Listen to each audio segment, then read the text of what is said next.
വിശദമായ വാർത്തയിലേക്കാണ്. യുവനടിയുടെ ലൈംഗികാതിക്രമ പരാതിയിൽ റിമാൻഡിലായ സംവിധായകൻ രഞ്ജിത്ത് ജയിലിൽ തുടരും. കസ്റ്റഡി അപേക്ഷയും ജാമ്യാപേക്ഷയും ശനിയാഴ്ച കോടതി പരിഗണിക്കും. വിനയ രാജുണ്ട് വിവരങ്ങളുമായി. വിനയ, രഞ്ജിത്ത് നൽകിയ ജാമ്യാപേക്ഷ പരിഗണിക്കാനായി കോടതി മാറ്റിയിരിക്കുകയാണ്. വിവരങ്ങൾ എങ്ങനെയാണ്? ജാമ്യാപേക്ഷയും ശനിയാഴ്ച പരിഗണിക്കുമെന്നാണ് ഇപ്പോൾ കോടതി വ്യക്തമാക്കിയിരിക്കുന്നത്. ഇനിയിപ്പോൾ 2 ദിവസം അവധിയാണ്. അതിനുശേഷം പിന്നീട് ശനിയാഴ്ച ഈ കേസ് വീണ്ടും പരിഗണിക്കുമെന്നാണ് കോടതി വ്യക്തമാക്കിയിരിക്കുന്നത്. ആദ്യം കസ്റ്റഡി അപേക്ഷ തന്നെയായിരിക്കും പരിഗണിക്കുക, അതിനുശേഷം മാത്രമായിരിക്കും ജാമ്യാപേക്ഷ പരിഗണിക്കുക എന്നാണ് മനസ്സിലാക്കുന്നത്. ഈ കസ്റ്റഡി അപേക്ഷ പരിഗണിക്കുമ്പോൾ എത്ര ദിവസത്തേക്കാണ് ഈ കസ്റ്റഡിയിൽ വാങ്ങുക, രഞ്ജിത്തിനെ കസ്റ്റഡിയിൽ വാങ്ങുക എന്നതുമായി ബന്ധപ്പെട്ടൊന്നും തീരുമാനമായിട്ടില്ല. നിലവിൽ 14 ദിവസത്തേക്കാണ് റിമാൻഡ് ചെയ്തിരിക്കുന്നത്. രാവിലെ മരടിലെ മജിസ്ട്രേറ്റിന്റെ വീട്ടിലെത്തിച്ചായിരുന്നു റിമാൻഡ് 14 ദിവസത്തേക്ക് റിമാൻഡ് ചെയ്തിട്ടുണ്ടായിരുന്നത്. അതിനിടയിലാണ് ഈ കസ്റ്റഡി അപേക്ഷ നൽകുകയാണെങ്കിൽ കസ്റ്റഡിയിൽ നൽകാനുള്ള പോലീസിന് കസ്റ്റഡിയിൽ നൽകാനുള്ള സാഹചര്യം കണക്കിലാക്കിക്കൊണ്ടാണ് ജാമ്യാപേക്ഷ അടക്കം തന്നെ രഞ്ജിത്ത് നൽകിയിട്ടുണ്ടായിരുന്നത്. അതെല്ലാം തന്നെ ശനിയാഴ്ച പരിഗണിക്കുമെന്നാണ് മനസ്സിലാക്കുന്നത്. പ്രധാനമായും എറണാകുളം ജുഡീഷ്യൽ മജിസ്ട്രേറ്റ് കോടതിയാണ് ഈ കേസ് പരിഗണിക്കുന്നത്. അത് ശനിയാഴ്ചത്തേക്ക് വീണ്ടും മാറ്റിവെക്കുന്ന ഒരു സാഹചര്യമാണ് നിലവിൽ കാണുന്നത്. അതേസമയം തന്നെ ഈ ജാമ്യാപേക്ഷ പരിഗണിക്കുന്ന സമയം പ്രധാനമായും രഞ്ജിത്ത് ഉന്നയിച്ച കാര്യം തനിക്കെതിരെ കെട്ടിച്ചമച്ചൊരു കേസാണ് ഇത്. തനിക്കെതിരെ നിരവധി ശത്രുക്കൾ തനിക്ക് ചുറ്റുമുണ്ട്. അതുകൊണ്ട് തന്നെ ഒരു ഗൂഢാലോചനയുടെ ഭാഗമായിട്ടുള്ള ഒരു കേസ് മാത്രമാണിതെന്നാണ് രഞ്ജിത്ത് കോടതിക്ക് മുൻപിൽ പറഞ്ഞ പ്രധാനപ്പെട്ട കാര്യം എന്ന് പറയുന്നത്. തുടക്കം മുതൽ തന്നെ ഈ കേസുമായി ബന്ധപ്പെട്ട് തുടക്കം മുതൽ തന്നെ രഞ്ജിത്ത് ഈ ഒരു ആരോപണം തന്നെയായിരുന്നു ഉന്നയിച്ചിട്ടുണ്ടായിരുന്നത്.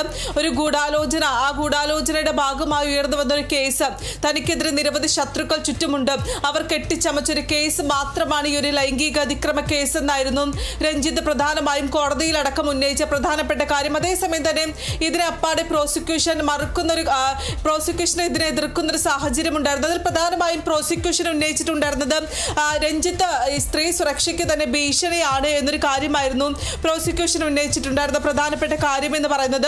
ഈ കാര്യമല്ല, സ്ത്രീ സുരക്ഷയ്ക്ക് ഭീഷണിയാണെന്നാണ് പ്രോസിക്യൂഷൻ ഉന്നയിച്ചിട്ടുണ്ടായിരുന്നത്. ഇതെല്ലാം തന്നെ ശനിയാഴ്ച കോടതി പരിഗണിക്കുമെന്നാണ് മനസ്സിലാക്കുന്നത്. അതിനുശേഷം മാത്രമായിരിക്കും എത്ര ദിവസത്തെ കസ്റ്റഡിയിൽ നൽകണം അല്ലെങ്കിൽ ജാമ്യം നൽകുമോ എന്നതിനടക്കം തന്നെ ഒരു തീരുമാനം ഉണ്ടാവുക എന്നാണ് മനസ്സിലാക്കുന്നത്. കഴിഞ്ഞ ദിവസം വളരെ നാടകീയമായിട്ടുള്ള സംഭവങ്ങൾക്ക് പിന്നാലെയാണ് രഞ്ജിത്തിനെ പോലീസ് അറസ്റ്റ് ചെയ്തിട്ടുണ്ടായിരുന്നത്. ഈ ഒരു കേസ് ഈ യുവനടി പോലീസിൽ കേസ് നൽകിയെന്ന് അറിയുന്നത് മണിക്കൂറുകൾക്ക് മുൻപാണ്.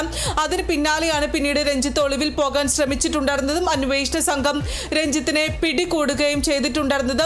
അതിനുശേഷം പിന്നീട് കൊച്ചിയിൽ എറണാകുളത്തേക്ക് എത്തുന്നു. അതിനുശേഷം പിന്നീട് ഇന്ന് രാവിലെയാണ് മരടിലെ മജിസ്ട്രേറ്റിന് മുന്നിൽ രഞ്ജിത്തിനെ ഹാജരാക്കി 14 ദിവസത്തേക്ക് റിമാൻഡിലേക്ക് മജിസ്ട്രേറ്റ് വിട്ടിട്ടുണ്ടായിരുന്നത്.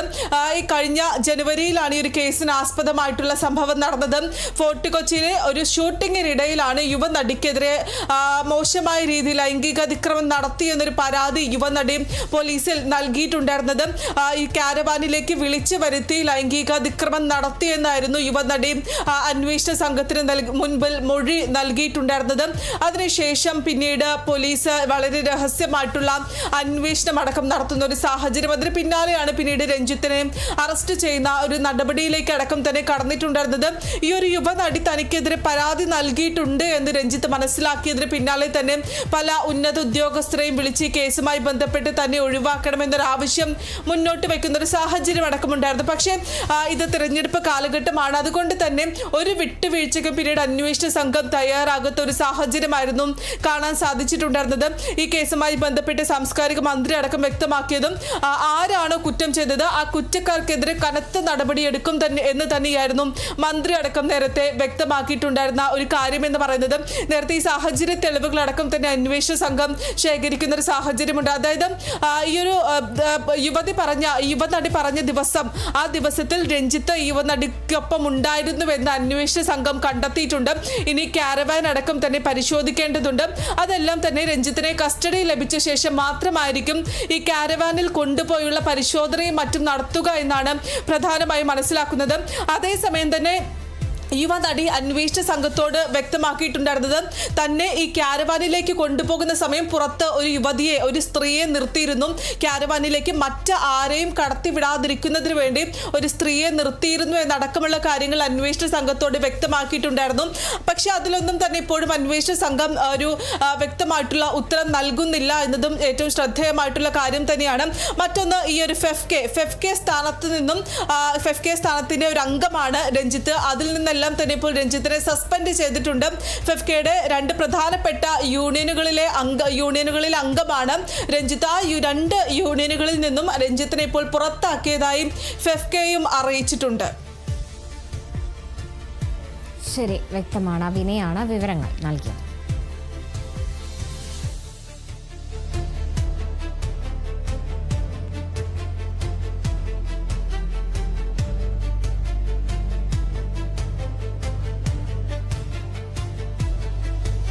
തൃശൂർ മുൻ മേയർ MK വർഗീസ് തിരികെ കോൺഗ്രസിലേക്ക്. 5 വർഷത്തിന് ശേഷമാണ് MK വർഗീസ് തിരികെ കോൺഗ്രസിലേക്ക് എത്തുന്നത്. താൻ കുടുംബത്തിലേക്ക് മടങ്ങി പോവുകയാണെന്നും ഉപാധികളൊന്നും ഇല്ലാതെയാണ് തന്റെ മടക്കമെന്നും വർഗീസ് പറഞ്ഞു.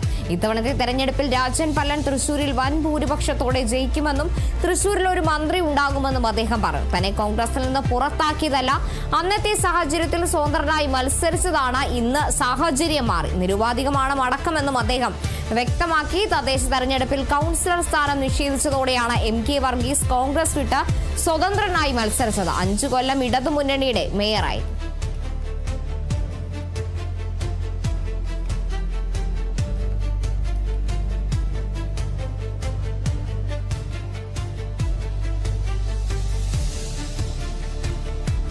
എന്നാലും 5 കൊല്ലം ഇടതുമുന്നണിയുടെ മേയറായി സേവനം അനുഷ്ഠിച്ചതിന് ശേഷം വീണ്ടും തൃശൂർ മുൻ മേയറായിരുന്ന MK വർഗീസ് കോൺഗ്രസിലേക്ക് മടങ്ങിയെത്തുകയാണ്. 5 വർഷത്തിന് ശേഷമാണ് അദ്ദേഹത്തിന്റെ മടക്കം എന്ന് പറയുന്നത്. താൻ കുടുംബത്തിലേക്ക് മടങ്ങി പോവുകയാണെന്നും ഉപാധികളൊന്നുമില്ലാതെയാണ് കോൺഗ്രസിലേക്ക് താൻ തിരികെ എത്തുന്നതുമെന്നാണ് MK വർഗീസ് പറഞ്ഞത്.